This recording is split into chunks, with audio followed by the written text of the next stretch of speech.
We begin our report with strained tensions between the U.S. and Israel ahead of a Thursday call between President Biden and Israeli Prime Minister Benjamin Netanyahu. The president says he is, quote, outraged and heartbroken after an Israeli airstrike killed 7 aid workers in Gaza Monday.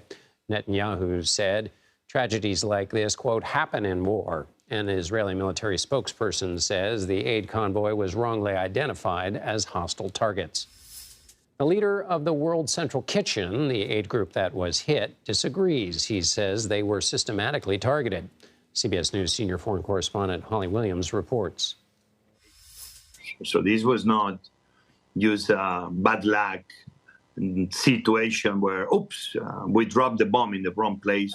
The 7 World Central Kitchen aid workers killed by Israel's military in Gaza were targeted systematically, car by car, according to the group's founder, the award-winning Spanish-American chef José Andrés.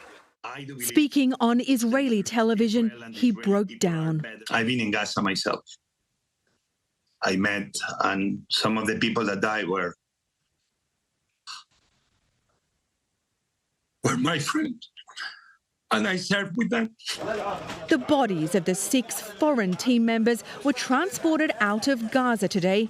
World Central Kitchen has identified one of them as Jacob Flickinger, a 33-year-old dual US-Canadian citizen.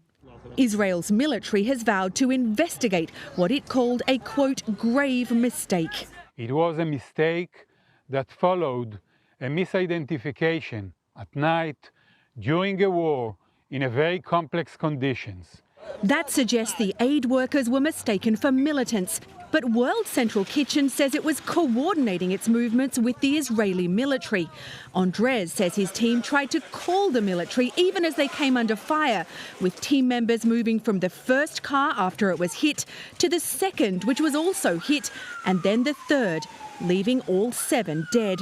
All 3 cars appear to have been targeted with precision strikes. CBS News has geolocated the wreckage to positions several hundred yards apart. President Biden said yesterday he's outraged by the deaths of the aid workers, and US relations with Israel appear increasingly strained. But he didn't answer this question today from CBS News' Weijia Jiang. Accountable for the World Central Kitchen strike, Mr. President. It's not just World Central Kitchen that suspended its operations in Gaza. Another American nonprofit, ANERA, says it's also pausing its work there. And the United Nations says it's temporarily suspended its movements at night. John. Holly Williams in Tel Aviv, thank you. And Nancy Cordes joins us now from the White House. Nancy, as we heard in Holly's piece, Chef José Andrés said his workers were, quote, targeted systematically. How's the White House or administration responding to that? The White House is not embracing that theory, John. In fact, they said today that they haven't seen anything yet to indicate that this was something other than a mistake, as the Israelis have said, but they are calling on Israel to do a swift and thorough investigation to get to the bottom of how this happened. Beyond that, they are calling on the IDF to develop better protocols, better coordination for deconfliction, as it's known, so that they can convey to all of their forces when humanitarian aid workers are on the move, so they aren't targeted like these workers were the other day. The problem is, John, that the State Department and other U.S. officials have been making this argument to the Israelis for months now, and incidents like this continue to happen. Our Margaret Brennan, our colleague, spoke with a Palestinian-American doctor who walked out of a Ramadan event with President Biden Tuesday to protest the handling, the U.S. position on the situation in Gaza. Let's listen to what he said. There's no way, there's no alternative. There is no safe way to do this. It would be an absolute massacre if there's an invasion into Rafah.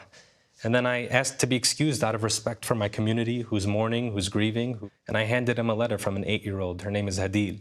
She's an orphan, and she's in Rafah right now. And basically, she said she was begging the president not to invade.